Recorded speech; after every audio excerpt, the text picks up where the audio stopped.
Hello, this is Nick from ReviewOutlaw.com. Today I want to review the Slingshot Wakesurf Foil.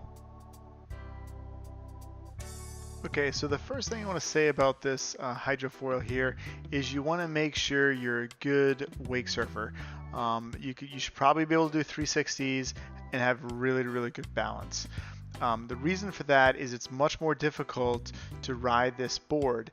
It kind of has it's like a bucking bronco. It kind of has a mind of its own. So sometimes if you're not perfectly balanced over the center of the board, it swings to the left, swings to the right. So it did take quite a while for us to figure it out.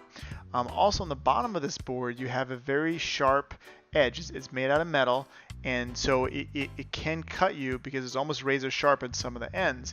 In fact, later on in the video, you're actually going to see a fall that somebody did, Hank did actually, and kind of like this, and it hit his top of his head, the board, and he had to get some stitches. So we did end up selling the board. I want to give you my full review before we get into that. So first thing to know is it's pretty expensive. Pretty much all foil boards are. It's around $1,100 to $1,700. That depends on the model you get and the time of year you purchase it, and if you can score it on like eBay, secondhand, or if you're buying it brand new. So that's the price of it. It comes with two different masts. So basically that's the height, a 15-inch and a 24-inch. You're going to want to start off on the 15-inch. Basically it kind of does the dolphin thing, as you can see from the video. It goes up and down, and if the dolphin dives too far, you kind of swap out your nose and you fall. When you're starting off, start off with a rope, go out to the flats, because as closer you get to the wave, the more the water underneath is kind of up and down, and so it kind of pushes the board up and down, has a kind of mind of its own. The thing is, though, once you get good and you can throw the rope, it's a bit safer because now you're not having that rope involved, and if you do fall off, the board just goes one way and you go the other way.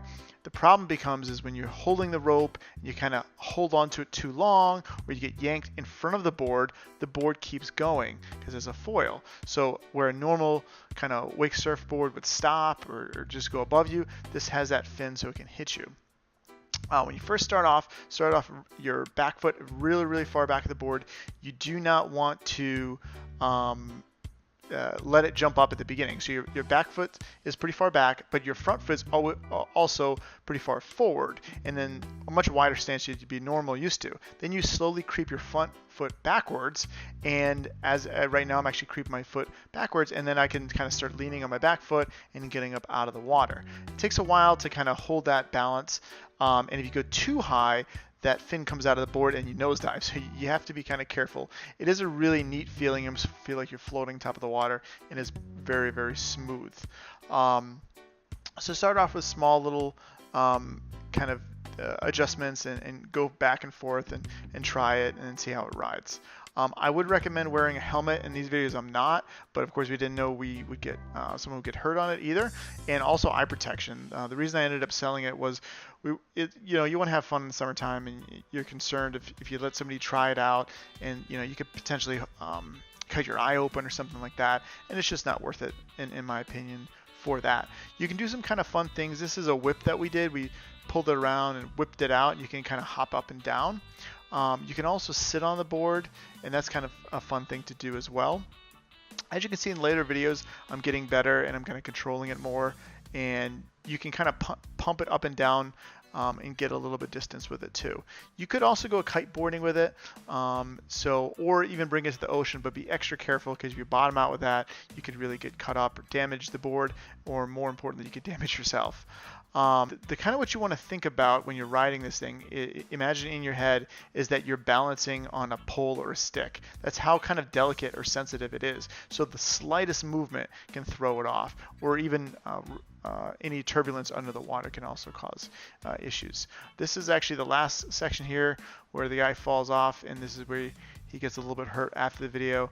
So just be careful with it, and if you do get by it, just take your time with it and just watch your head and eyes and anything like that. Alright guys, hope you liked the video. If you did, give me a thumbs up.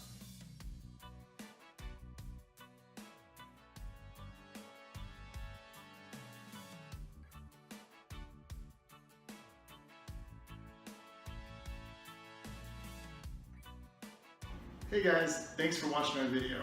If you have time, please subscribe to my channel, click here to watch more videos, or please give me a thumbs up. Thanks.